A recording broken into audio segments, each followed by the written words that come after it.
New card. What do you think? Get over here! Hadouken! That man is playing Galaga. I understood that reference. You shall not pass! So say we all. Ride with me? It's adamantium tasting time, boys. Well, make it so, number one. All wings report in. And welcome to your weekly interval. This is the Best Damn Nerd Show. I am your host, Microphone Alchemist James Kincaid, and with me tonight, returning once again from whence he came, executive producer of all horrors, Adam Zika. Welcome back to the program. Thank you. Am I back by unpopular demand? You're back by a demand, my request. So Awesome. it's good to have you back. And if Adam Zika is here, I always want to make sure that Professor Chris Davis is also involved along for the ride. How you doing, Chris? I didn't even know I was going to be on tonight. I thought it was going to be a different topic. And then I told you I would because you told me what it was. And then right before we got on, you told me Zika would be on. So how do you think I'm doing, James? We're kind of a team, Chris. Yeah, you're a package deal. You're like Fred and Fred too. You're And you sold know, together. if Zika's on, something messed up is happening tonight. Well, I'm thrilled to have you both. John Craig will be joining us later on in the episode if all goes according to plan. And we're going to be, the main topic for tonight is going to be sim games. The Sims, SimCity, SimAnt, most importantly, Roller Coaster Tycoon and its subsequent sequels. So I'm very excited, and it's sort of perplexing as to why it's taken us so long to do an episode about this, because Davis, you're very into those games. Adam and I go way back playing those games and have some very fond memories. Mark Truex played them. He is not here tonight, unfortunately, but it will give Adam and I more of a chance to talk openly about Mark's theme parks, as it were. But before we get into all that, I want to put a bow on last episode, where we talked about trading card games. The response was great. I loved being in our Discord. That's bestdamnnerdshow.com/Discord and talking card games with you all. And, you know, some of the best compliments, that I saw was that in listening to the episode, it made people want to get more into the Legends of the Five Rings lore and game, and just talking about, you know, card games and stores and stuff like that, and hobby shops and everything. And Adam, I know you probably remember Epic Worlds a little bit and how much time that I spent there. I do. But, you know, we referenced you on the last episode, Adam, and I know you're a listener as well as one of the hosts here, but we talked a little bit about WCW Nitro, the card game. So if you would please talk about your affinity for Nitro and how because the details for me are a little fuzzy on how you got this, like, just giant, like, a lot of cards sent to you by that game. Well, we should start with how I got into the game, and it was because I think there was it was a KB's. Was there a KB's toy store in that? KB Toys in Del Monte Shopping Center. Right, in our local mall. And I every now and again I would walk in there, and there was a sale section. And that's how you know it's a good game, is when it's in the sale section, deeply discounted. So there was the like starter 80% pack. off. Yeah, so there was the starter pack for I honestly think it was $2.50 for, like, the full starter deck that you get, where you can play with 2 players and you get the mat and everything. So I picked it up, not even being really a fan of professional wrestling at all. I don't know about that. Well, I used to every now and again, come to your house. Adam's a huge Kane fan, even though that's not a WCW wrestler at all. I mean, it's close, right? It's part of the wrestling. It's been forced upon you due to friendship. Yeah, sort of, yes. That's how mine has. Yeah, so I picked it up, and we played it a little bit. Played it with. Did you didn't have it before, or did you play it at all, James? Or did I only play it with Mark Truex? No, I played it. I actually had a bunch of the cards, as well. I don't remember if it predated you picking it up or not. That part of it's fuzzy, because I don't remember if I got it and realized that nobody else played that game. Like, because I played it with our friend Kyle, at his place a few times too, because we both had decks and stuff like that. But I'll give you credit for being the one that actually got me into it. That's for sure. I'll say that much, at least for Best Damn Nerd Show canon, to the point where this I know for sure was after you were already playing it, and I was in Santa Barbara with my dad, and we were on just some random trip down there, and we were walking around downtown Santa Barbara, and I saw a card shop, and it was the only place, because up locally in Monterey they didn't have the expansion. But here in Santa Barbara, they did. And so, like, I bought as much as I could get my hands on down there. So I felt like supercharged with my decks when I came back up after that. Yeah. Speaking of the expansion and the cards, so what you were alluding to earlier, which is how we got all the cards. So, we were playing, and yeah, it wasn't the most popular game. I will admit that. It was hard. It was hard to find booster cards. I mean, if you can consider. So I did get a booster, I think, at one of our local stores, and I opened it up, and very disappointed to see that one of the cards was missing. It was missing. It was just front. black, right? Yeah. It was only the back. It was only the back, right? It wasn't. It was missing the front. So, I paid good money for this. I probably paid 99 cents for that booster pack. you paid good 80% off on sale for that. Right. So I call up, like anyone would do, I call up Wizards of the West Coast, who I think was making the cards. And I let them know what's going on. And Adam was an early Karen. He's like, this was my Karen moment. So I called them up. And I say, hey, I just bought this booster pack, and it doesn't, it's missing a front. And they're like, oh, what Magic set? And I was like, no, not Magic. I'm Nitro. And they're like, Nitro.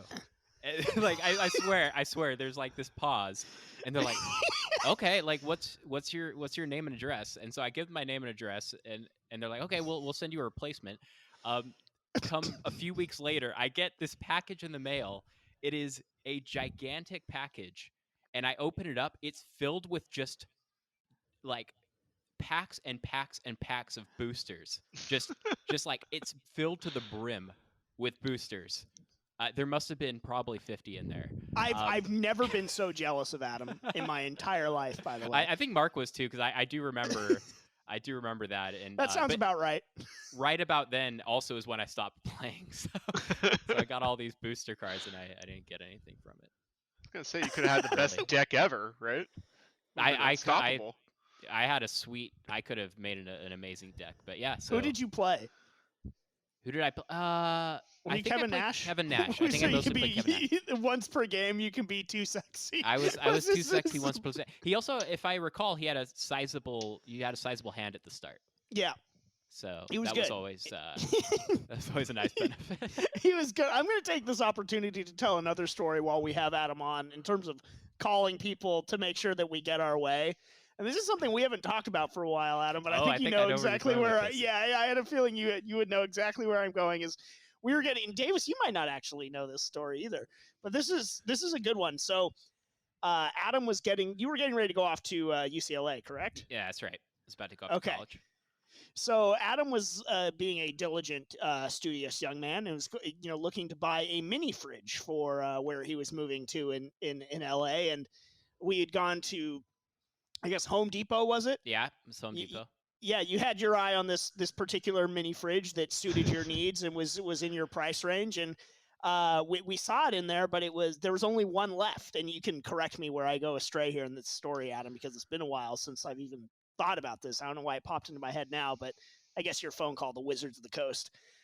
So there was only one left, and it was reserved for somebody else. Now, being from such a small area that we were in the 831, is that they had the misfortune of saying reserved for, and they had the person's name on it. Yeah, and by the way, before you, just to call it out, it was a hotel. It was a hotel. It wasn't some other. Oh, that's right. That's right. This wasn't some, this was a faceless corporation a soulless, evil corporation that had reserved this fridge, which I needed to take to college. Yeah, a poor, struggling college student needed this mini fridge, and an evil, soulless corporation had gotten their grubby mitts on it. So, well, we sort of went back to the car, defeated, and I don't remember who hatched the plan necessarily. I think I probably asked you. I said, you know, could we maybe, you know, maybe we call in and say we don't want the fridge anymore under that person's name. And I didn't have the guts to do it, so I asked you to do it, James. and you did it, and you did it very well. Well, thank you. I appreciate it. I do look back on it. I think it was in terms of it was flawlessly executed by us. We called via information to call Home Depot, so there wouldn't be caller ID on the call. Mm-hmm. And we told the management that this is so and so from the hotel that it was, and actually we do not need that said mini fridge, and go ahead and cancel that reserve for the fridge. And I don't know how this part worked, because like 2 minutes later, Adam walked back into the Home Depot and got the fridge. So no questions asked. Not only did I get the fridge, he seemed excited that I was there again. He was like, you wouldn't believe this. They just canceled the order on this fridge, and I was like, you're kidding. And I'm Mr. Lucky. I took the fridge. It was a very fortunate moment. So how lucky for you! Yeah. I know. And how long did that mini fridge serve you, Adam? The whole time, my whole time. It was great. It was honestly, it was. I cherished that thing. Well, I'm happy to hear it. Yeah, God, I haven't thought about that in a long time. Yeah, we pulled it off flawlessly though, and so. Between getting nitro packs in a mini fridge that was intended for an evil, soulless corporation, we're coming up here on the Best Damn Nerd Show. But I figured you would have just went up to like customer service desk and be like, "Hey, I'm so and so from this hotel. I'm here to pick up." No, the we fridge. look too young. Yeah, it wouldn't have worked back then. You could be a front desk or like lobby boy. Yeah, now we could. Bellhop. No, we looked at our boyish good looks were even stronger back then. There was no way. Remember, like when James, without a beard, it could practically be in the womb still, right? So. He was quite smooth from pictures I've seen. So. Yeah. The cherub cheeks, I would not have gotten far in person, but over the phone, I was able to fake it better. So yeah, that's what happened. All right, before we go to break, we had the finals of our latest bracket battle, sports versus esports, and it was a close one. It was a 1 seed football taking on the winner from the esports side, Fighting Games, which was a 4 seed. And the 4 seed prevailed narrowly by just a couple of votes and did, in fact, defeat football. So we do not have to change the format of the podcast and become a sports show. We can stay doing nerdy things. Davis, you look a little nonplussed about the results there. I'm just surprised. I mean, it was Super Bowl week and, a lot of hype, and it's still lost. So I feel good about our Discord now. I wasn't too sure before. I'm not sure we were talking about the right stuff, but now I feel good about it. We have a pretty good stranglehold in the fighting game community from our network, so I think there was a lot of help from people all over there. Yeah, I think like we talked about, having Fighting Games as a sole entity, it was like a banding together of many tribes to carry the day for Fighting Games. So there was something for everyone. But Adam, I mean, you may remember we had you on last. Actually, something about the finals of these bracket battles that just brings Adam back to us. But with Freddie defeating Michael Myers, so then we did sports versus esports. I don't know. Maybe we should have like a bracket for Adam's movie picks or something like that. I don't know. Yeah, that's tough. I mean, how do you really? How does one seed those? Yeah, how do you seed those? Let me help. I can seed those. It's all just a bunch of 8 seeds. I would say, are they all 1s or are they all 8s? They're all like the play-in games at the beginning of March Madness. They don't technically have seeds yet. They're just playing to get into a tournament. My money is on Gamebox 1.0 or perhaps Fred. But we should go back and actually look and see if we have enough for a bracket. That would be interesting. That would be fun. And if we don't, I'm sure you could come up with some more entries too. If we have to, I mean, I'll do it, Well, we're going to take a quick break. On the other side, we're going to get into what we set out to do, which is sim games, most specifically Roller Coaster Tycoon, which, of course, is the alpha and the omega of these games. It is the very best, the cream of the crop of these games on the other side in the Best Damn Nerd Show. Hey everyone, Chris Seglia here, CEO of the Tenno Media Network. I would like to say thank you for checking out one of our podcasts, but we need your help. You can support Tenno in a multitude of ways. By going to our website and checking out our latest podcasts, by buying some sweet merch, joining our Discord, or getting early and exclusive access to all content via our Patreon. Your support means the world to us, and you can find everything on our website, www.ten-o.gg.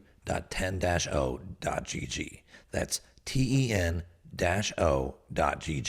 Thank you again, and now, back to the show.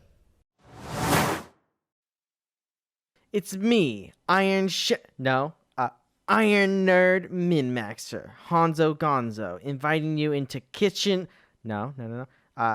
the Tenno Media Arena to see whose nerdiness will reign we're gonna get sued if you will triumph a lotly. Come check out all the battles on the Tenno Media Network Patreon, or you can just skip to the parts where Steve physically breaks something for no reason. See you there. Nerdosphere, it's the microphone alchemist Bimbo Jimbo here, and we want you to be in on the conversation with us. So sound off to us in our Discord, follow us on Facebook, Twitter, and Instagram, all at the BDNS. And you know, maybe you actually like the Star Wars prequels and sequels. Maybe you think the MCU should be a comedy open mic night on the big screen. Whatever you think, we love to feature the hottest takes from our fans on the show. So remember, if you're a nerd, always say it loud and say it proud. Welcome back to the Best Damn Nerd Show. James Kincaid alongside Adam Zika, Chris Davis, and now joining us, Hall of Fame cyber athlete Jonathan Craig. How you doing, Johnny? Good. I just got to say big ups to Fighting Games for pulling through, and shame on you guys for not having Hearthstone be the centerpiece of your trading card game episode and having some random samurai ninja game take. It's not random. It's not random. L5 are an Jesus incredibly strong community, and it's actual physical cards. And I did play Hearthstone, and I actually coached a little Hearthstone too, to a sort of newbie player. Not about the Hearthstone game itself, but rather how to build your deck. And that was one thing that I wanted to sort of talk about before we ran out of time last week, was sort of the things I learned from playing card games that I had to like tell this like players, like, well, if you're gonna run one, it has to be good enough to run multiple copies of. Like, you don't want just one floating around in your deck for like. Anyway, I could go down that rabbit hole all day, but it was fun for me with Hearthstone, sort of rediscovering those sort of concepts and those principles that I lived by as a card game player, and then sort of passing it on. And he agreed, and his deck improved. But I digress. We are here to now talk about some Roller Coaster Tycoon and sim games. Sort of buried the lead there, but mostly Roller Coaster Tycoon, which is everybody's favorite of those games. We were sort of talking off air. It's like, where did these games start? Like, what do you consider like the sim game or not? Like, does Oregon Trail qualify? Not really, but is that sort of the precursor to these types of games? John, what say you? I think you could make an argument, if only because there's a lot of like resource management involved in that game, which I think is a key part of a lot of these sim games. But it also felt a little more like RPG with like the decisions that you have to make and stuff. Yeah, I don't know. Adam, what about you? What do you think? Yeah, I don't know. I guess you'd have to. Surely there were ones before SimCity, but I'm thinking like SimCity is, I feel like the original is whenever that was, late 80s, maybe even 1990, if that. I feel like that's when they really started like leaning into the simulation part. But I swear that there were games before then, because I remember, probably not when I was a kid, but I playing on an emulator like NES games where there was a lot of like simulation aspects. So there's probably been simulation style games for like a long time, but it feels like SimCity is kind of when they came in as like a Arrival. I really only Yeah. threw Oregon Trail out there because I was expecting Mark to be on and wanted him to bring up that story about how he got suspended for writing "fuck you" on his tombstone when he died in Oregon Trail because somebody finked on him. I don't know that story. That's great. What, you don't know that story? Okay, No. well I'll give you an abridged version. It is I have audio of it that I can dredge up as well. But basically, this was at elementary school. So I guess this does predate your arrival into the community, Adam. So yeah, I was in the Shire back then. Remember? Yeah, that's right. You're still in Kiwi land. But Mark in 5th grade, when it was our computers class, and it was always a treat in computers when you finished your usual assignments that you could play Oregon Trail for the rest of the time of the class. And when your whole party dies or whatever, you get to write your name on the tombstone, like here lies James and stuff. And Mark decided to write "fuck you" on his tombstone, and Ever the rebel. He didn't get caught, but I'll just say his name is Nick G. Was sitting next to him and saw Mark write that and thought it was hilarious. And so when he died, he tried to write "fuck you" too, and he only got to about FUC. To hear Mark tell it. Didn't get all the way through, but the computers instructor saw him and was mortified, sent him to the principal's office. And again, Mark, playing ever the innocent angel, just kept going about his day, playing the rest of Oregon Trail. And then I guess Nick rolled over on him and said that he got the idea from watching Mark play. Ooh. So Mark got in trouble as well. And Mark is none too pleased about that to this day. about the fact that to use his terminology, he fucking narked on me. So well, you know what? All's well that ends well. So I got to tell that story anyway. But yeah, that was that just predates your arrival into the 831 community. I played my fair share of that game though. I mean, back in the day. It's a classic. No matter where you were in the world, everyone was playing Oregon Trail. It was the one game for some reason they thought it was fine to be installed on computers at the school, and I don't know why. It's so strange. You had to learn to use money to buy stuff, survival skills, right. Stuff that you need. Or just spend all your money on bullets. Animals, yeah, exactly. Dude, just killing all those buffalo. Can only carry back 200 pounds of meat, but it's pride. Always, at least once per game, you had to make the decision of whether or not you wanted to sacrifice an ox. Yeah, we'll ford the river, cock the river. Yeah. It's like I'm wait 7 until years old. conditions I don't think I should be making improve. this decision. Or if you're going to wait a few days for somebody to heal, I mean, you want to sacrifice a person? So it depends on which one in the wagon party, to be honest. So some of them were expendable. But let's Depends get into what you roller. named them. Yeah, exactly. If it's your crush, I'm gonna wait. But if it's whatever, not your crush, then they're expendable. So sorry, Mark.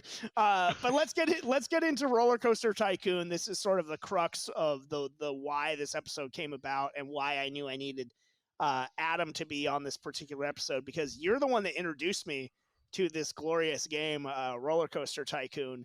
Adam, how did you just take me back to the glorious world of Roller Coaster Tycoon, how you first sort of started playing it, and some of your I guess your park highlights, the things that you already had on file to show me when I came over to your house and you decided to introduce me to Roller Coaster Tycoon, because there's definitely one park in particular that I'm thinking of. Yeah. Not a couple parks? There's a couple, but there's one in particular. Okay. Yeah, I think I was always into amusement parks and roller coasters. I was really into roller coasters when I was a kid, and I believe you referred to yourself as a roller coaster enthusiast. I may have, which sounds really douchey. A connoisseur. So I hope I no longer would say that, but I was really into it. And so when I saw that game came out, and I think it was about 99, I asked for it for my birthday.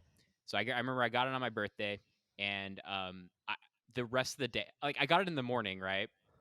All I did all day was play that game. My parents were kind of upset because I didn't leave the house. I didn't do anything. All I did was just play that game the entire rest of the day, and then probably for the next several months. And it's a time drain.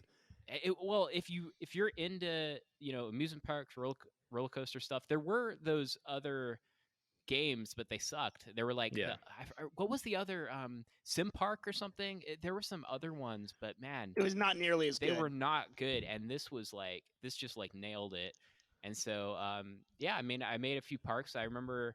I'm not sure which one you're talking about, but I remember. I think my Toilet World specifically. Okay, so Toilet World. So my crowning jewel was probably Funky Town. I made Funky Town, and that had a lot of good rides in it. And I think I named it after like the Doug yes episode.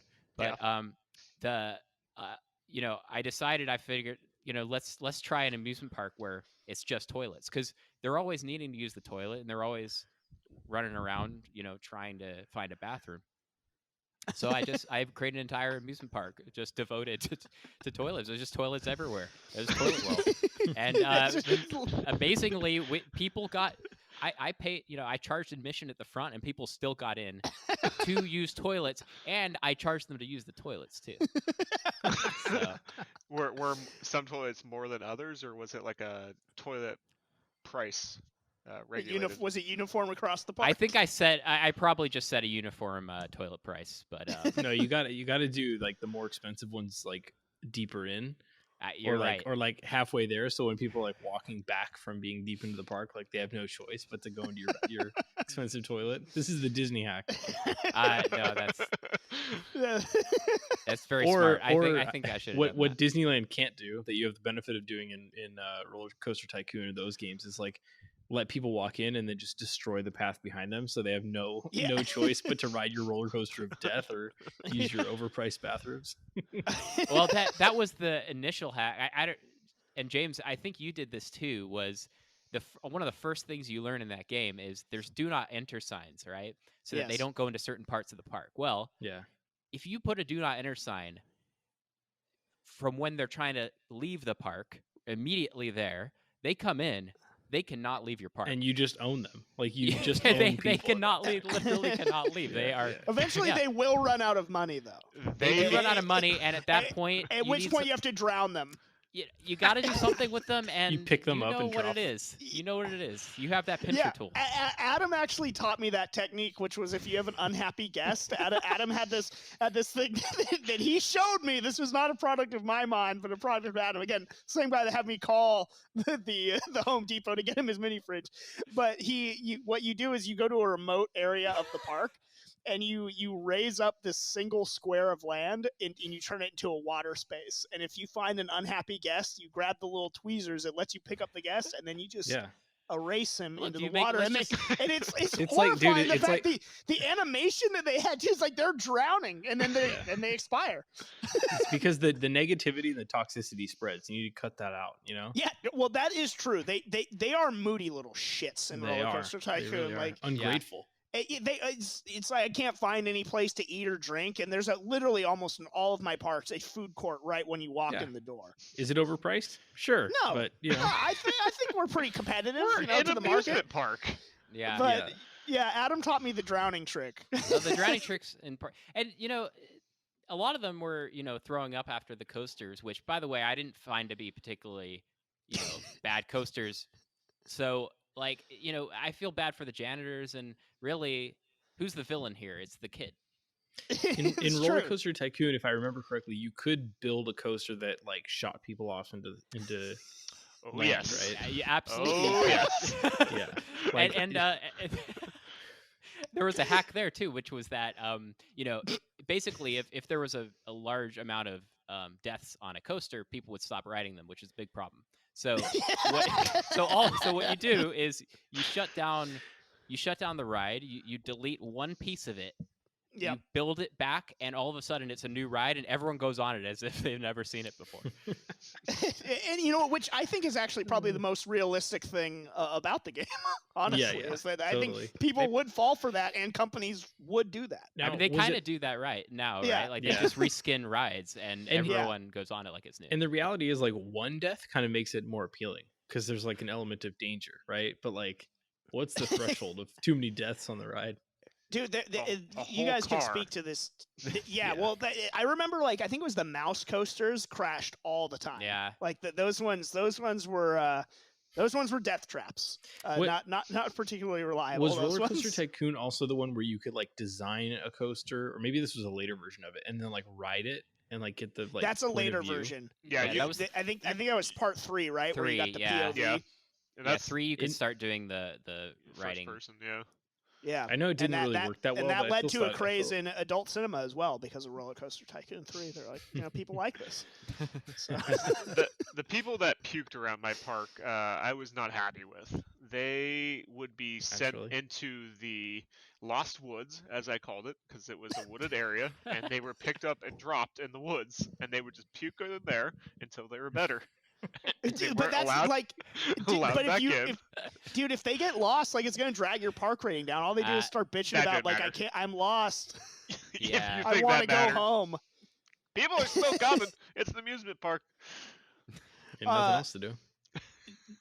Adam, I want you to share because my memory's a little fuzzy on it, but you referenced something in preparation for this episode that I had a park that was it was so laden with So, yeah, go ahead, take it from there. So I remember going over to this was not too long after you started playing it, and we were super. Yeah, Adam got me instantly hooked on it. I was we like, were both I need to have this super into game. it at this time. We were two roller coaster enthusiasts in a pod, There you go. You were playing the I think sandbox version where it's like it wasn't you got like unlimited money, so you could kind of build out the park that you wanted. So you had this, like the scenario, yeah. Right. So you had this like epic park, this really big sprawling park. And I look at it and it's covered in vomit everywhere. It's the filthiest park I've ever seen. There's trash everywhere. There's vomit everywhere. All the trash cans. But not only that, the game couldn't even run because in order to fix the problem, instead of adding, I guess, trash cans or making the rides not, vomit inducing, he just put like 1,000 janitors because I had unlimited money. So it's like the game was like 3 frames per second. Like you couldn't even see the game anymore. Oh my god! I flew too close to the sun. It's funny is that I about a month or two ago got Roller Coaster 1 and 2 on Steam and have been playing it a little bit again, which has been great fun. However, I can't remember for the life of me how to get the fucking janitors to stop just mowing the grass. Like it's the most infuriating thing because I don't like the grass being mowed accomplishes like absolutely nothing. But there's trash and there's vomit all around the park, and it's like they're just mowing the grass. Can you and it's put like a not fence even up? It's like not even near anything. I guess I could, but I shouldn't have to. It's like, hey man, I mean, Daniel, fucking clean up the puke. It's ridiculous. They don't prioritize very well. Yeah, I it's swear terrible. you can It's like, I'll drop prioritize them, their and then tasks. I think you can, but I don't remember how exactly to do that, and I haven't spent enough time in it to make I do think it's right. I think you can toggle off mowing the grass because I vaguely remember running into that problem when we were younger. But it's such crap Hey, that they if did you want do to talk that. about a simulation, though, if you were a janitor in that park, dude, I'd be mowing the grass all day so I don't have to clean up puke. Well, I mean, Yeah, if you keep seriously. it under control, I do remember I used to set routes for them on the more intense rides and stuff like that. That would lead to more vomit and stuff like that. But what are some of your experiences with the game, John? I mean, honestly, like I just remember playing it like in elementary school in the computer lab, and You had it was- at school? at school in the computer lab, and it was always We had fucking unsatisfying Oregon because Trail.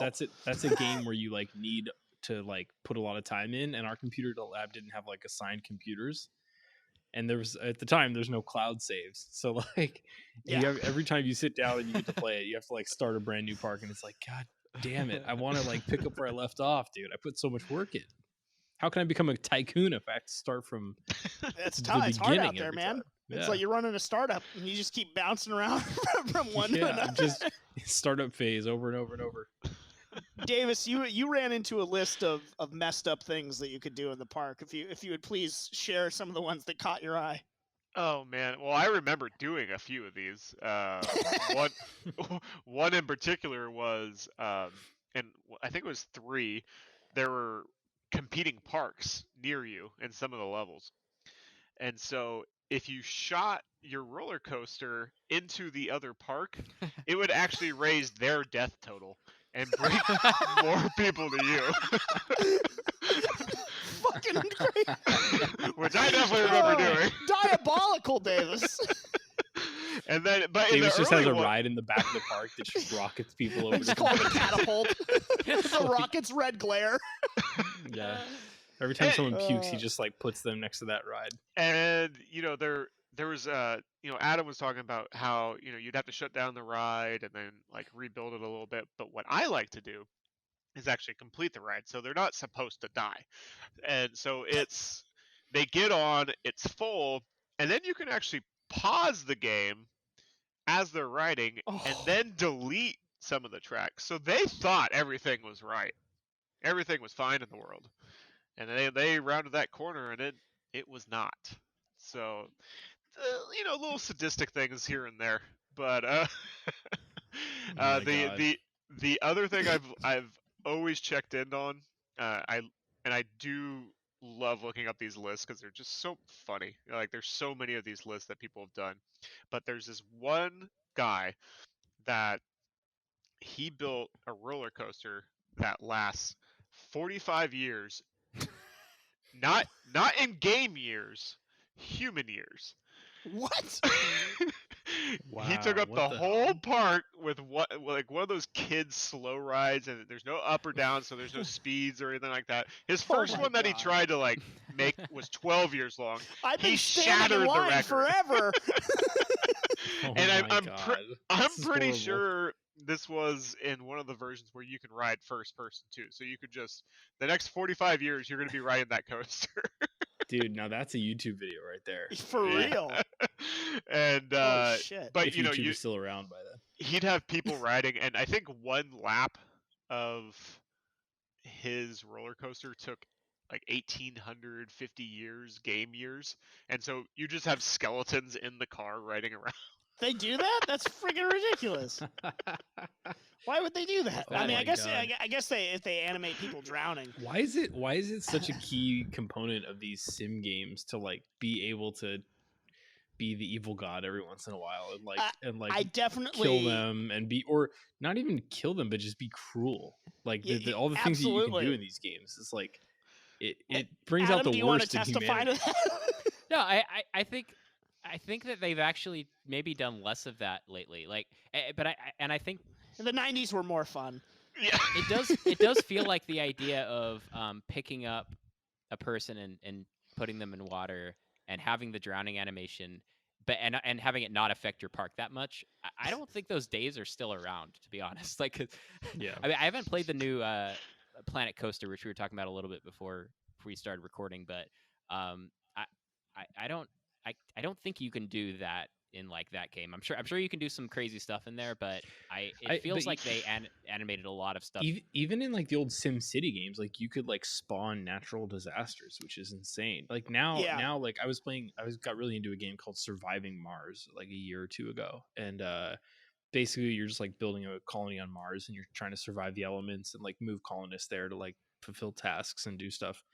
And there's really nothing that cruel you can do aside from like if a little ecosystem of people, a little pod of people like rebels, you could just like cut off their power and water and just let them perish. But like that sounds kind of cruel. It is, but it's not. But it's like indirect. It's like it's not as like Your hands look pretty dirty from here, John. It doesn't show them like auto fixation or audio fixation. Well, like if you think about Roller Coaster Tycoon back in the day, they had to like animate those animations of people flying off the coaster and dying. Yeah, like, that's true. The like drowning a one is an concerted interesting effort. choice. Yeah, and it's all the kids drowning too, which is another thing that was odd. Was why were there no parents in the park? They all look like little Mortys. Yeah.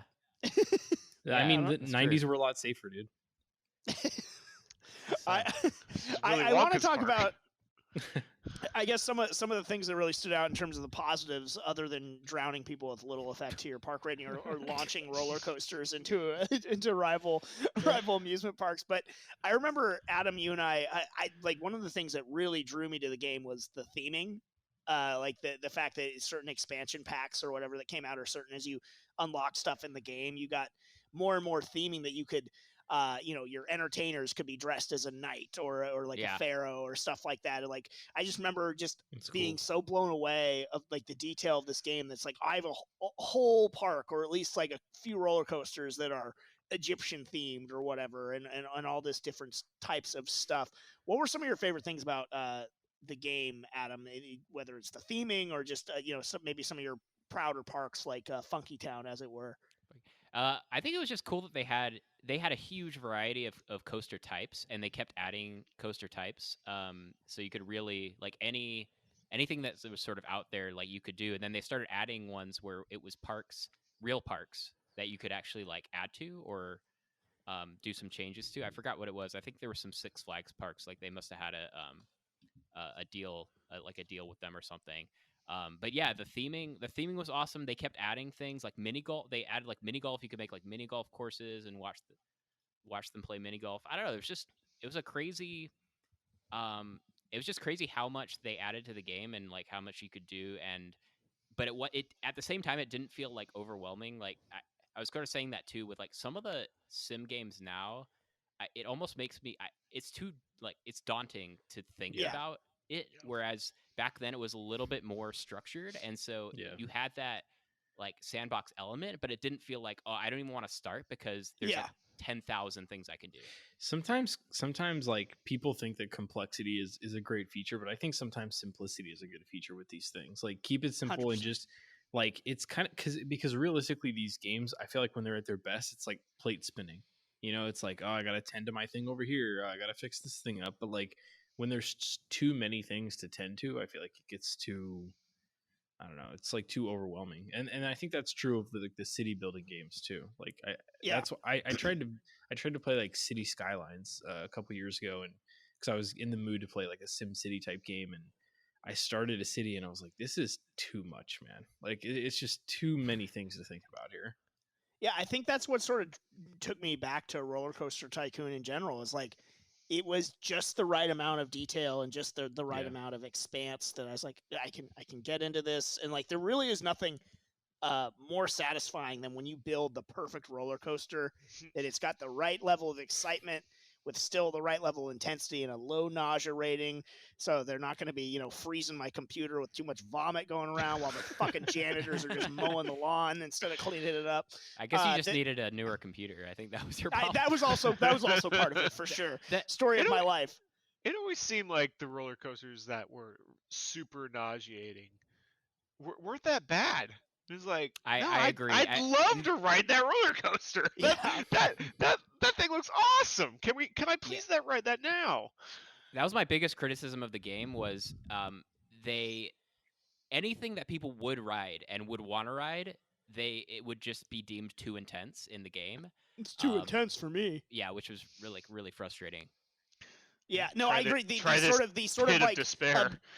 The objective end of the game, like to have something to complete, like to make it sort of a game that you're trying to win, sort of took away some of the ability to build like the roller coasters that you would really want to build, because it's like nobody would ride them, which is ridiculous. Well, they'll ride them once, and that's where the benefit comes in of the fact that you reopen it, and it's like it's a new ride. But I also love the aspects of the fact that you could do, and this is sort of, maybe not the sexiest thing to a lot of people, but for me, again, the whole tycoon aspect of it, I liked the marketing campaign stuff. I liked the fact that I would build a new ride and then I would do an advertising campaign promoting the ride or half entry to the park and controlling your research and development. Like if I really wanted this specific theming that hadn't unlocked yet, I could cut off all the other R&D until I got that theming. That stuff was really cool to me. The weather aspect is also cool with the when it rains, how all the rides that are indoors become super popular. Yes. And then you can also just jack up the price of the umbrellas. Dude, they will pay anything for those umbrellas when it's raining. That's the best way to win. James, to go back to your point, it's interesting that they weren't able to expand Roller Coaster Tycoon into like, name your industry tycoon. Like as far as sim games go, I mean, obviously there's like an excitement, a fun level to like roller coasters, but like I don't know. It feels like for like economic simulators, it could be fun to do like other things. And it's funny that you bring that up because outside of like WWF No Mercy and WCW vs NWO Revenge, my favorite wrestling game, and it's a specific game mode, is in the Raw versus SmackDown games. They had a mode called GM mode, and it's where you have the brands are competing against one another. So you get ratings breakdowns, like injuries happen at random and stuff like that, and people will jump sides and stuff. And then like that was my favorite thing, was like, oh, you're the promoter.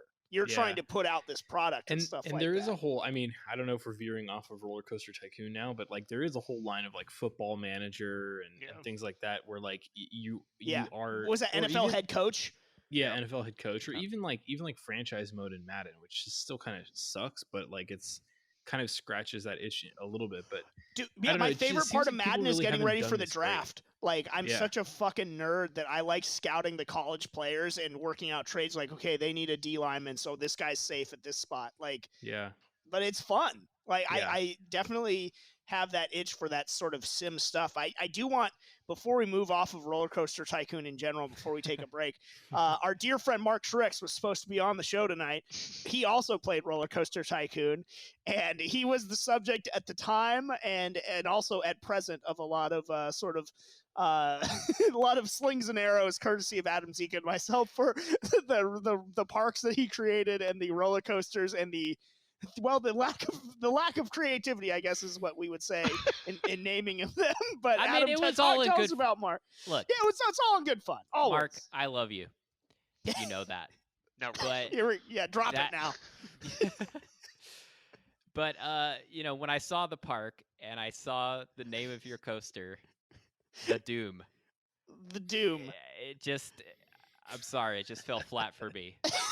It's a no from me, dog. I still remember that, and we were talking about the Doom. Dude, we saw Mark's like signature coaster was named the Doom, and Adam and I are like super into this game, and we're probably way too into it, and so we immediately are just like the Doom, and we're just shitting all over it. Again, all in good fun. But Jeff is an acolyte of the Doom. He thinks it's an ominous sounding name, and I feel like just drop the. You know what I mean? I think that's what got me, was the. I mean, here we're like the Doom. James and I are coming, names like Flight of the Phoenix and stuff that's like we're like really trying to make that. Yeah. And then we saw the Doom. We're like leaning hard into theming and stuff like that, and everything's the Doom. But it worked for some people. It worked for Mark. Mark defended vigorously the Doom. So I know. I wish he was here right now. I feel bad about him not being able to defend the Doom. Well, I'm sure he and Jeff will have something to say about it on an upcoming episode. I'm sure they will. It's just as long as he didn't name a coaster the fuck you. In honor of his Oregon Trail coaster, or his Oregon Trail experience, I should say. But I want to make sure that we reference the Doom. I don't remember anything else about Mark's Park other than the name of that roller coaster, but that's I remember that vividly, and you and I's unilateral reaction, like, oh well, we're not going to stand for this. But Roller Coaster Tycoon provided just, hours of entertainment. The Roller Coaster Tycoon 2 and everything like that was great as well. But I still think the first one's probably my favorite. I think probably for most people as well. But we're going to take one more break. On the other side, we're going to get into some of the other lesser, but maybe more well-known sim games, like The Sims, SimCity, and stuff like that. It's cleaner. I have a lot to say in terms of what you were alluding to earlier, John, about cruelty and The Sims. That's on the other side on the Best Damn Nerd Show. It's the microphone alchemist Bimbo Jimbo here, and when I'm not verbally super kicking Last Jedi fans on the Best Damn Nerd Show, or fantasy casting The Rock in another movie on the DLC, well, that's when I actually get to talk about wrestling. That's right, come join me in the Wrestling War Room, where I take my mic to the mat and launch my hot takes about the Wednesday Night War between AEW and NXT. The Wrestling War Room, which side are you on? What up, nerds? Lore Master Tim here. We're excited to be delivering your weekly fix of nerd culture, but it's not enough. We need your life force to sustain us. So use those hot little hands to subscribe, rate, and review us on Spotify, iTunes, Apple Podcasts, YouTube, or however you take your medicine. One of our favorite pastimes on the BDNS is reading fan mail on air. So sing us a song of hatred or love, and you may just hear your beautiful words being featured on an episode. That's why it's important, nay, essential to rate and review us. Until then, as always, nerds, say it loud, say it proud. Hey guys, it's the loquacious anime and manga lover Jahns here. Now I have watched a lot of anime and I've read an abundance of manga, so you would think that I have a pretty interesting opinion on the culture. From classics like Golden Boy and Ghost in the Shell to masterpieces such as Psycho Pass and Gantz. Come and join me as I talk about the world of anime and manga, which has had a huge impact on my life. And who knows, whatever I talk about and recommend to you guys could become one of your favorite series. Ammo with Jammers. Hi, I'm Mark Truex, and you may know me as the CSO of Star Labs from the Best Damn Nerd Show, and I'd like to invite you to join me and the Imperial Commissar Jeff Budd on another podcast of ours, the Ultra Monthly Podcast, a retrospective and monthly show where we dive deep into the Ultraverse, the 1990s superhero comic book universe from Malibu Comics, and we believe it's prime time. The Ultraverse got the love it always deserved. Are you an Ultraforce fan? We are too. You missed the glory of the 90s comic book boom? So do we. And are you obsessed with these Ultras? Damn right we are. And you can join us monthly as we geek out over classic characters like Prime, Mantra, Rune, and the Nightman. So jump on now to the Ultra Monthly Podcast and subscribe today on Spotify, iTunes, and everywhere podcasts are found. And welcome back to the Best Damn Nerd Show. James Kincaid, Adam Zika, John Craig, and Chris Davis alongside here talking sim games for one more segment. We had a rousing Roller Coaster Tycoon conversation that honestly I could keep going with that and talking about different coasters. Keep going round and round. Keep going. Yeah, this conversation is not too intense for me. This is exactly what I want. This conversation is really great value.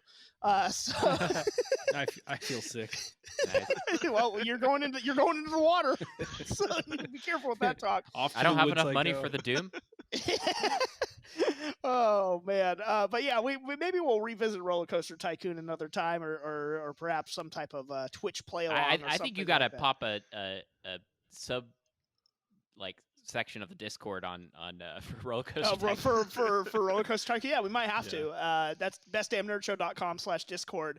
Send us your favorite track designs so that I may incorporate them into my sprawling vomitorium, as it were. But I want to talk about some of the other sim games. Let's start with The Sims, because John, you were talking about sort of the interesting fact that there's these cruelty built into these sim games, which these computer folks, I was going to call them computer nerds and programmers that make these games and develop these games, clearly have some sort of understanding about the human condition and what lies beneath.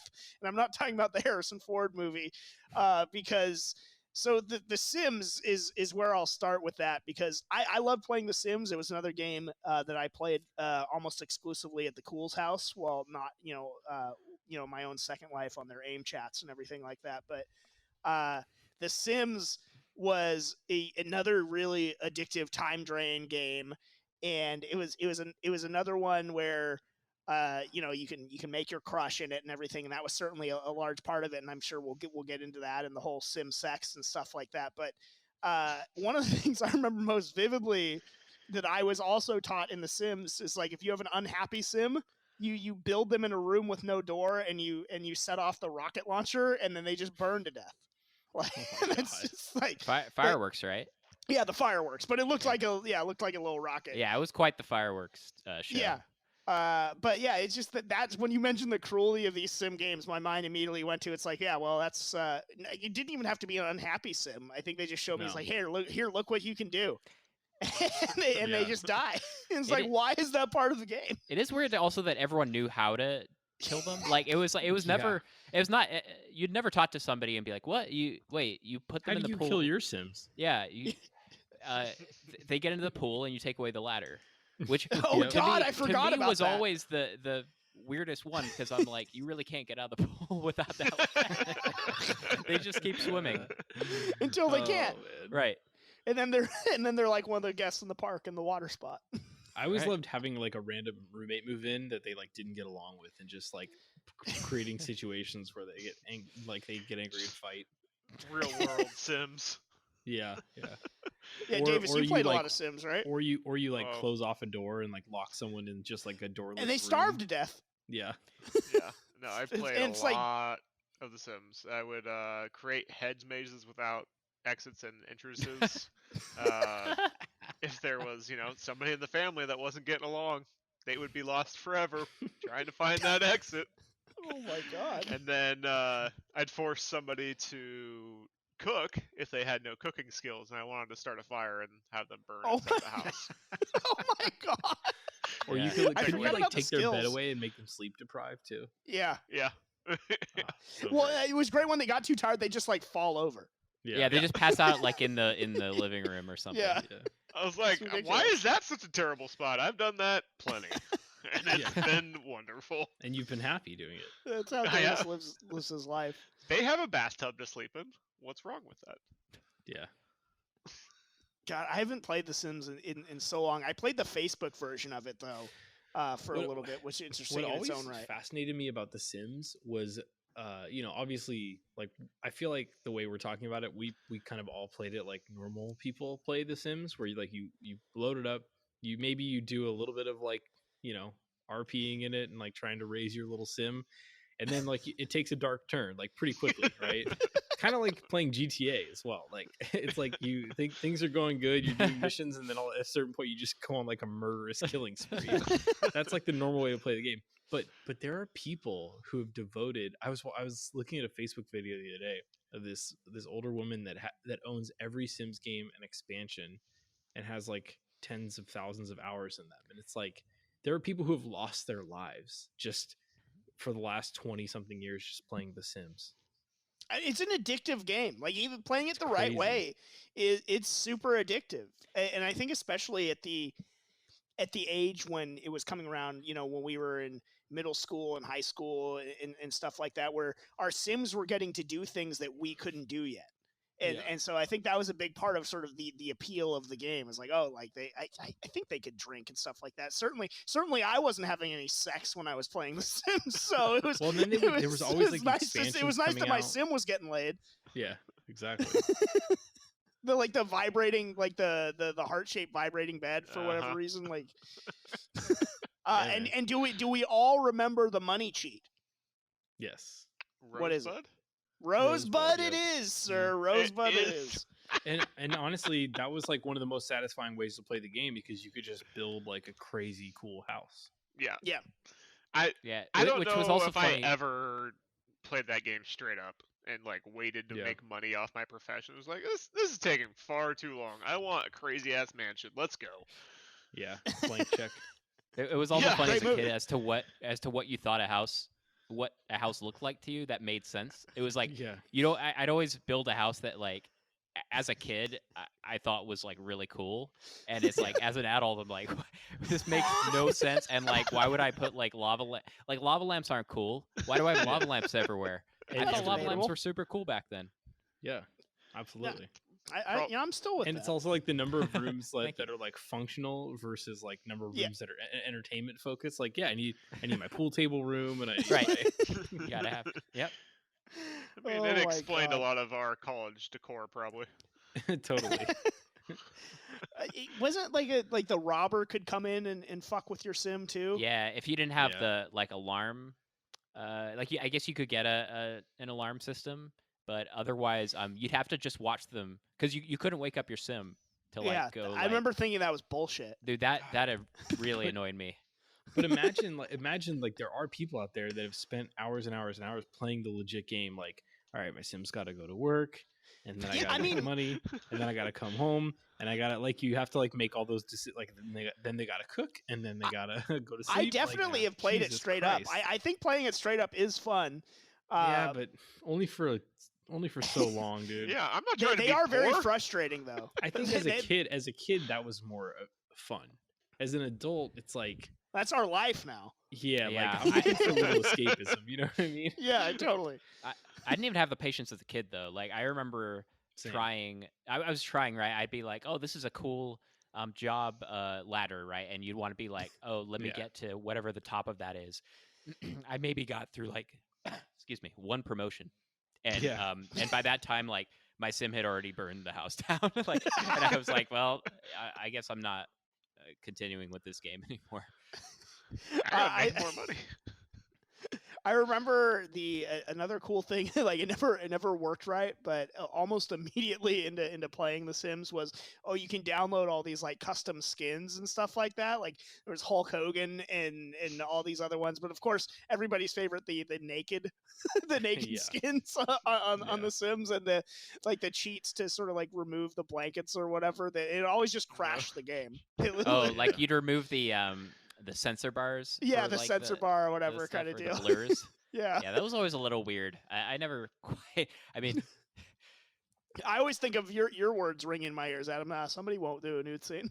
yeah, well, yeah, it was a little weird, and it's crazy now. So they're at what, Sims 4 now? Which I think I own because I probably have like don't know. PlayStation Plus, and I think I have it loaded on there. But They're only at 4. That's crazy. yeah, Feels well, like they should it's be at, because they like, built like 40. 10,000 expansions for every That's single true. one, That's right? So true. there are so many expansions for these games. It's insane. Like the entire store is just filled with expansions. Oh wow, The Sims mobile. Interesting. I got to tell one more Sim sex story. I feel like you have a lot of these, and I need to get and them you out. really wanted to do a whole segment just on I need that. to get them out. Well, I think it's an interesting part of the game. But when they did the, I mean, what were we playing for? We're playing to kill them and to have them, have sex with each other, right? That's like the point of the game. No, but when the Facebook version came out, and it's like you have your sim, and like you can have your sims interact with like your friends on Facebook and stuff like that. And I had a. This sounds. I had Already a sim relationship / marriage with one of my Facebook friends, who she will remain nameless. But what they called it in the version was woohooing, and we just woohooed 24/7. It's like all we did. It's like came over to each other's sim house and just. Wait, I want. Did this ever materialize in anything like offline? Dude, no, it never did. And that's a good thing too, because that person was either married at the time or certainly on the path to being married in real life. But Yeah, I really want you to text me on the side who this person is. I will. You probably don't. Anyway, yeah, it was just woohooing 24/7, which again, as a young person, I thought that's what married life would be like. So I'm not able to testify that yet myself, whether that's true or not. But two out of the rest of us can. Was that Davis? You did get a big giggle from one of the married guys, so I think we know where he lies there. Dude, but what like a ridiculous sort of mechanic to have built in. It's like it's taking the poke wars to the next level in this Sims game. You just See, but bang on one of your that- Facebook friends. It does that, like the social media kind of like expansion to it, like that makes sense to me in terms of like where the Sims games should and can go. But like, I don't understand what's left to do in the Sims. I guess like I guess they're just at this point they're just trying to create new like experiences, right? Like I was just looking on the website. It's like now go to school and do like school activities as a Sim. I did that in real life. Yeah, but that's what the game is though. I just have to say that person did Facebook message me it said I miss woohooing. So clearly married life's not treating them well. They're gonna have civilian flights to Mars in The Sims now. Wow. Oh, really? Yeah. Well, hopefully that's I'll what just they need, and then they can have the it surviving makes Mars sense. games. I feel like what they did was that like all the stuff in the Sims that you didn't see, right? Like you went off to work and you came home. They just built all that stuff in, and then they kept building all the other places you'd go. So if you're you're gonna go shopping or something, that might again be too much. For some people, I guess it's not. For me, I don't have. I mean, I just don't have the time for it. But where do we come down on Second Life? I don't even. Is that like The Sims? Did you have Second? Did any of you like legit use Second Life? Because we never legit used it, but we did mess around with it in college for fun. Yeah. Just We to had a- I see didn't really how become insane it super is. familiar with it until The Office. I had a college professor that like talked about it, and you know, I thought I guess at the time I was like maybe just young and stupid, but I just looked at her and I was like, number one, you're trying to like reference like something new and cutting edge, but the fact that you're referencing means that it's like already dead. And number two, like you're so fucking old. Like I don't want to try this thing now. You know what I mean? Like if you know about it, it's not fun to try. I'll tell you That's, that right now. Have you heard of Xbox? But No. aren't there people who like actually made like a lot of money in real life, like growing businesses in yeah. Second Life and selling Well, real estate in Second Life? Right. They Well, would that's like steal... World of Warcraft, though. You know, Yeah. people made real money on World of Warcraft. Yeah, well, they had it was Linden's, right? It was like the currency in Second Life, and I remember they had the stock market in the game, and you could put real money in to get Linden's, and then Yeah. it was the same with real estate, like you're saying. People would, because you could own, I guess, parts of the areas, and people would build houses and sell, I guess, the land for Yeah. real money, which, Yeah. It's I mean, cool, it I still think. happens though, right? Like people still Yeah. pay for special weapons and stuff in games. So I mean, there's a similar thing happened in like EVE Online, right? Like there's like a real money component to that, like MMO, free MMO, and they're like people like raid each other's ships and stuff and like take each other's real life money. Like that stuff's always cool to me. Like I feel like that puts Second Life on the map. That's real life cruelty. yeah, Well- and if you want to talk about a game, by the way, that had a lot of inappropriate mods, Second Life is insanity. Is it?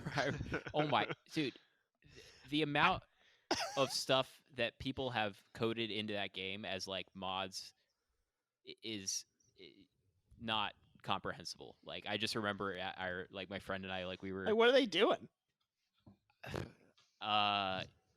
there's like island like in-game prostitution is like really big. Is that like that Bruce Willis movie where they're like their robot selves go out in the world, but they're just like sitting behind a computer? God, fuck. What the fuck was the name of that movie? I don't. Nobody remembers this. I know exactly what you're talking about. I know what you're talking about too. But Surrogates. Surrogates. Yeah. Yeah, terrible movie. No, so I mean, there was a whole economy devoted to just that in game. But on the other hand, what was weird was I could woohoo my friend for free. Yeah, exactly. Or I mean, you could also go in the game and be a prostitute. Like you could make Go some on. money, Go Hey. on. if you need some side money. Start an OnlyFans on Second Life. But there were also companies in there too, which I thought was funny. Was like I want to say Best Buy or something like that is in the game. You can go to the Best Buy store and there are people playing as these are real employees that I guess are part of their job is just to be on that in chat, and they'll do tech support, because that was back when these companies thought this was actually going to be how people were going to communicate in the future. So that was also weird. It was like a very odd assortment of things. There's an element of me that likes that stuff, but there's another side of me that feels like some of these sim games have gone too far on the side of realism. Like there's like computer build simulator or PC build simulator, one of those where you like, you're like a PC repair guy and you're like building PCs to spec, and it's like plug in the graphics card, plug in the RAM. And same with like, there's like a fixer upper game where you can like renovate houses, which like that one I get because it's coming out of like the HGTV craze. But I don't know, dude, like cooking simulator, like some of these, it's like, I don't know, dude. There's like a certain level of detail that you have to nail. Oriented. For sure. You even see that in a game like Red Dead Redemption 2, which is a beautiful game, an amazing game. And it's great the first time you skin a buck or a gator or anything like that. But at a certain point where it's like, it's 3:30 in the fucking morning. And I've been playing for 14 hours. I don't want to have to clean my guns again so that they have maximum effectiveness. Yeah. But we still have plenty of moonshining to do, I shall say. But people love those features. Like Your business was a failure, Davis. You need to go be a prostitute in Second Life. One of the controversies in WoW was like kind of paring some of that stuff down, and you compare it to like a game like old school RuneScape, where like there is a lot of like leveling mechanics and things that you have to grind out like that can be very manual. And I don't know, like it's for some people and not for others, but yeah, I don't know, like the games that are oriented towards one task, even like Microsoft Flight Simulator, like I think the new one came out like last year, right? So there was like a week on Twitch and YouTube where like every creator was playing Flight Simulator, and then I think everyone kind of collectively realized like 3 days in, like, oh yeah, this isn't fun. Like I'm doing like a 1/8 time flight to like the East Coast, and like there's really like once I'm in the air, I've developed a real life drinking problem. yeah, you're like once you're in the air, you're just going straight, and then you just land. It's like what else is there to this game? I have some friends who really like that game and bought like the thruster and they have the kit, and if you're into it, like I get it, like, but yeah, the Twitch is interesting because with Twitch, it's like when something's new, everyone's gonna pick it up and play it, but it's not like it's not a casual game, right? These are not games that you just pick up and you're like, oh, this is like, you have to really be into the idea of flying and what it really is like to fly. Dude, where I think it's really cool is like the racing simulators where you can like buy a cockpit that like moves with your car or whatever, and like you have a steering wheel. Like that kind of stuff to me is really cool because, like, you know, there's like a cost to entry to like become What's a the race cool? car Can driver. you kill your driver in that game? Well, probably not in the You same just way. like you're going around the track and you just pause and remove the steering wheel. yeah. Well, these are more I guess these are a little bit more like active play than like a Roller Coaster Tycoon. Although there is like a Formula One manager game where you like kind of have an overhead view of the race and you're like managing Get the sponsors team and stuff like that. telling them when to pit. And You don't stuff chew like that. Big Red, then fuck you. But I feel like there's something to the like hyper realistic games that are like based on action sports that like not everyone can do. You know what I mean? Just not everyone has the money to like own a Formula One car and drive it around a track. What about some of the more classic ones like SimCity and SimAnt and Sim Tower and stuff like that? SimCopter, bro. They SimCop. They never really grabbed me. Adam, did you delve into those at all? Well, they all became pretty popular around. Well, I guess a couple of those were before SimCity 2000, but I feel like SimCity 2000 was kind of the pinnacle. That's what I mark as like games. the first one too. Which of course came out in 2000. Which came out in 2000. Yeah, we were talking about this earlier. I was like, if 2000 was so long ago now, I legit was like, yeah, SimCity 2000. That was a long time ago, back in 2000. It's like, and that came out like 93 or something. But I think SimAnt and there was like SimAnt, Sim Life, Sim Tower. I remember playing those. Sim Tower. Damn, yeah, that was a good one. And Sim Tower wasn't bad. SimAnt was What a weird concept for a game. But I say that, but now I'm a part of a Facebook group where you pretend to be ants. So I mean, I guess they were onto something. What I mean, we people will just post like a leftover candy bar and just like, help me take this to the queen, and we all just type in all caps lift. I don't even know what you're talking about, but I like. Dude, what? It's a real Facebook group, dude. Wait, you're in a Facebook group where you? Yeah, it's literally called like a Facebook group where we pretend to be ants. What? Yeah. And so like people Are you a furry, post... James? No, I'm an ant, dude. I'm an ant, dude. There's no fur on them.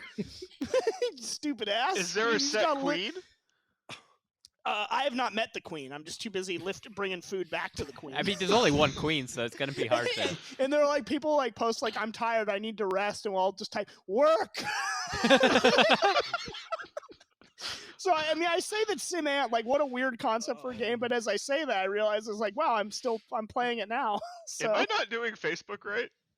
No, dude, you gotta be a little worker ant like me. Well. Is this kind of like your I Eat Bees Reddit? Well, we do eat bees, but not anymore. Now I'm an ant, so now I'm probably terrified of bees. Okay. But I would bring the honey to the queen. if enough people could lift. Oh my god, our Discord is gonna raid that Facebook group now. until we destroy Yeah, it. please Your cover do. is blown. It's We need it's, more ants for the colony. always need more. Anyway, yeah, Sim Ant. I never really grabbed me as a youth, Adam. But I didn't mean to cut off your your talking point there. I don't think I had a talking point. I didn't particularly enjoy that game. I think of all those games I just mentioned, I think the only game I really enjoyed was SimCity 2000. But That was a good one. I love that game. I actually saw something. I was looking at the out of curiosity, I looked on Wikipedia for like simulation games to see like what they had sort of have as their sub areas, and they do have sports in there, kind of what you were talking about. But they have there's one line in here which is great. It says, a study of adolescents who played SimCity 2000 found that those players had a greater appreciation and expectation of their government officials after playing. And I'm like, dude, I was just like bringing in that giant robot, just saying how much it would destroy of like my city. Dude, that being said, I did watch a video on YouTube the other day. This is how old I'm getting. I watched a video that was titled something like Real Life City Planner Rebuilds Los Angeles in SimCity or City Skylines or one of those games, like correcting all the problems that like city planners have created in LA over the years. That's awesome. Does it actually have a subway? I mean, it's like it's a video game. Like no one's gonna solve the LA problem, dude. It's too. We've gone too far. There's been some good like YouTube videos like that where it's real life people playing the sim version of something. Yeah. Like they have a farmer playing Farming Simulator.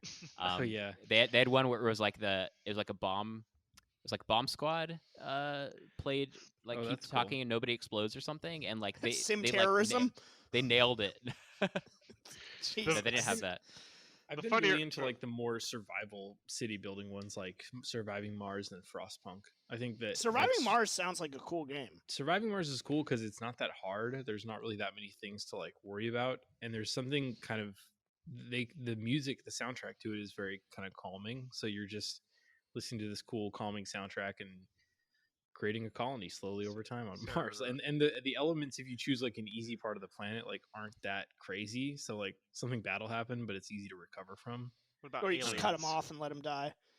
I haven't encountered aliens in the game yet, but I think they might. Not real. Are you like Elon Musk in this game? Is that what it's based on? Sim Sort of. Elon. I mean, your character doesn't have a name, but you could be Elon for sure. You're basically terraforming Mars. Yeah, like you create like domes that can support life, and inside those domes, there's like jobs and little like villages and things. I don't know. It's pretty fun, honestly. It's a very fun game.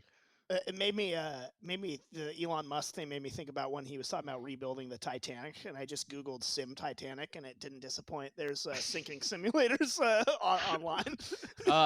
Well, I don't know about sinking simulators, but I played a Titanic game where you walked around. There was basically a full version of the Titanic. You investigated. I remember that game. Titanic: An Adventure Out of Time. Maybe we might have played it together. Yeah, maybe we were playing it back in the day. That was from way back, but they're creating a new version called I think it's like Titanic Steel and Glory or something that I think they're trying to kickstart, and they're basically recreating a full 3D version of the Titanic for a game or for like just to roam around. So that's cool. There's still people out there honestly interested in that. Be a cool thing to do for like school. You know what I mean? Like engage kids and show like historical moments. Well, Dude, how about 3D just like getting so big? A sim shipping game of that same time period where you have to build your ocean liner, and you gotta avoid those icebergs and stuff like that, Or if you have unhappy steerage guests, you just flood that deck. Yeah. or use your pincher and throw them overboard. Yeah, just throw them over the side. Adam, you brought it up before the show, but like, where do you fall on survival games being simulation or not? It's interesting, right? Because like, I don't feel like people talk about survival games in that way, which is interesting because it kind of is. I think because there's so many survival games now, it's like become its own genre That's sort of like separated from it. Also, because they're a lot of them are very similar, right? It's like you've got the same kind of mechanics usually. You've got the the hunger, the thirst, maybe tired and wet, cold. You've got all that, and it's just different environments and different ways of doing it. And I feel like it's probably just cut off and become its own subgenre. Yeah, What do you think?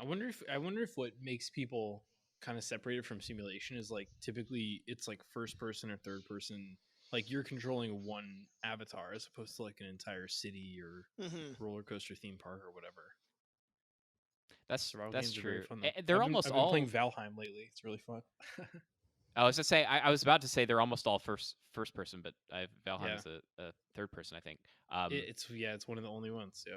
But yeah, it's pretty rare for it to be. I guess because you want to be like immersed, or I guess you'd be more immersed in first person. Some of them are like too much though. I don't know. Maybe again, I think it's part of it's just old age. But I'm like, I don't want to have to learn all these items and like the tech tree and the crafting tree for all this stuff. And like I get like it's cool the first time you do it for like a Fallout or even if your first one is like Rust or something like that. But at a certain point, it's like I downloaded No Man's Sky and put like 2 hours into it, and I just returned it on Steam because I was like, dude, it's just too much. Because it's not just like there's a logical progression to like, all right, now I'm collecting wood, and now I'm collecting stone, and now I'm collecting metal, and like there's like an evolution to building your shelter. But in No Man's Sky, it's all like scientific stuff. It's like it's like chemicals, and not all of them are real chemicals. So it's like you're like, oh, I need to go collect this random chemical that they made up in the game, and it's like I don't know where the fuck that is. I can't like identify that. It's You not can't like looking like at a tree and being intuit like, that. oh, I need wood from that. You know what I mean? Yeah. I think that there is definitely an aspect of me as we're sort of revisiting all of this. You talk about sort of the not having the avatar, that like when I play Madden, I would just as soon take like the actual playing the games part out of my hands, or if I play a wrestling game, take the actual like doing the matches, because at a certain point it's just so formulaic, and you get good enough at the game that there's no real sort of there's none of that sort of reward feeling for beating a team necessarily, or beating another wrestler. But the idea of creating the entire world really appeals to me. The idea of booking the matches and seeing a storyline play out, or drafting your quarterback and then simulating the games, and like maybe a horrible injury happens. And it's like, just seeing how all that stuff goes. That to me is like, that's very appealing to me. I like too. that. Like the management side of the whole thing. Which I guess that means we're fucking old too. But that's honestly, that's what I keep coming back to. I keep coming back to that in this conversation, but I think that's kind of what it comes down to. Yeah. Well, that's the show, everybody. We're sad. Wow. Way to end on that note. Next week we're talking about Fortnite. Next week we're talking about our 401k. And I really am happy how I diversified my portfolio. Yeah. Like, speaking of portfolios, let's check in. Sim sadness. If you want to sim depression would be feel great. young, if you want to feel young again, play Goat Simulator. That's a good sim. Goat Simulator, yeah. You just run around as a sim goat. Depression. You just like, actually, do you get out of bed or do you not that day? No, dude.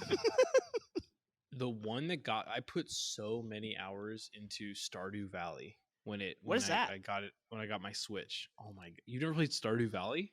Nope. That's a big one. I've never played it. James, you got to stream that. If you like Farmville, I didn't. I actually never got into Farmville. I did the burger one on Facebook, and now I'm an ant. Dude, Stardew Valley is like a farm simulation game where like there's like a set time limit in the day before your character like loses stamina and has to go to bed for the night.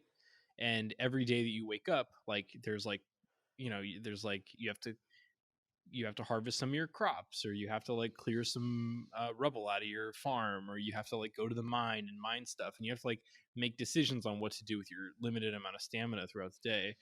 But you can like raise animals, you can like you can like raise crops, you can go mine and just do like combat if you wanted to. Like there's people who have just like maxed it out just fishing, like not doing any farming at all, even though it's like a farming game. It's super super super fun though. Interesting. It's another one of those games, and this is another sign that I'm getting old. I like Surviving Mars and Stardew Valley, both games that are like incredibly relaxing. Not challenging at all. That it's just like a fun way to like pass your time and like manage something and take your mind off work. Here's a whole subgenre we haven't touched on, even though this is more avatar based, but dating sims. You know, I know it's a very different kind of simulation game that we've been talking about, but Adam and I at the Cools and stuff like that have many fond memories of playing. I believe it's Gunguro Girl. I think you played that. We watched we you all play played that. We Yeah, all played I that. The never Cools once- made us all play that. Don't get it twisted. Or Take Emily it is Away, easy. which is James's favorite. Yeah, that is other than Roller Coaster Tycoon, the greatest of Sims. But well, the maybe a most little realistic tiny- of Sims, right? It's You need- certainly you the need to most play- realistic. When you're not afraid of getting canceled anymore, you need to play Super Seducer. Okay, It's like a meme dating game. I'll have to. Yeah, I've seen I'll it have to. It's play through. hilarious. It's real bad. Adam, what do you think of it? Super Seducer? Yeah, and how would I like it? I would definitely like to see you play it for sure. Okay. Oh my! Fair. I would pay. I would sub to your Twitch channel if It's- you play that game. Yeah, Fair enough. that game was right up your alley. Any other sim games that you want to shout out before we call it an evening? I know we've run a little long here tonight. I put a lot of hours into Tropico. That was a great. Oh, dude, I was That's a hoping great you call. would bring that up. I I love played that game so much. Yeah, I love the soundtrack. I love being Caribbean island, fighting off the An evil U.S. dictator. and you know, connecting with Russia and you know, making the U.S. a little nervous. So on brand for Davis. I don't know if this is I don't know if this is considered a sim game, but I'm gonna throw out a very odd one from back in the day when I got my Dreamcast. Seaman. You know, I was thinking about Seaman. I don't know if it qualifies, but definitely like it conjures up those feelings. I mean, It's Leonard a Nimoy. virtual pet, right? In a way, Yeah. which It's like I a don't know if that's a Tamagotchi. simulation. Yeah, right. It's like that, but that was very interesting, and I remember raising that that little tadpole thing until it became a frog. Dude, maybe Tamagotchi was the original Sim. Oh yeah, it was Holy definitely one shit. of them. I mean, SimCity came out before that, but Tamagotchi was It's yeah. huge. Huge. No, that dude, definitely. SimCity came out in 2000. Yeah. 21 years old. a gigapet. Was that same thing? That was Yeah, like I the think around the knockoff, same. right? Okay. Yeah. Okay. It was. I didn't even have that. I had the knockoff of the knockoff. Yeah, I remember I asked my parents for the Tamagotchi, and they were like, "I'm not paying for that." And then, and so I got this They like got you dinosaur. they got you a real pet instead, and you're like, "Fuck, am I supposed to do I with was like, what is this?" this? I don't know if it was like this where you guys grew up, but like the knockoff ones, like some of them were actually cooler than Tamagotchis because they had like more controls and more features. And honestly, in like other countries, they might have been the popular ones, but Tamagotchi was just like the brand one. So like, It's if just you like had the any- Zune, bro. The Zune Yeah, should have won the exactly. MP3 player award. If you had any of awards, the other dude. ones, you just shit on the kids. Oh, Fucking if I got Zunes, my man. hands on anybody's Tamagotchi, I overfed their pet till it died every time. Did people trust you with their Tamagotchis while they had to like go to class? Not. I mean, yeah, I he was would like, never "Hey, hold trust on to you with this." a Tamagotchi, dude. Yeah, you won it after the first time. That's why. That's why I did. So I wanna get do it remember back. I made one of my friends Tamagotchis like run away because I punished it too much. And it was like they had to We're start over sensing a from theme here. Yeah, they Yeah, had like the a pretty cruelty. yeah, it was a pretty like older animal too, and it like was they came back and it was an egg, and they were like,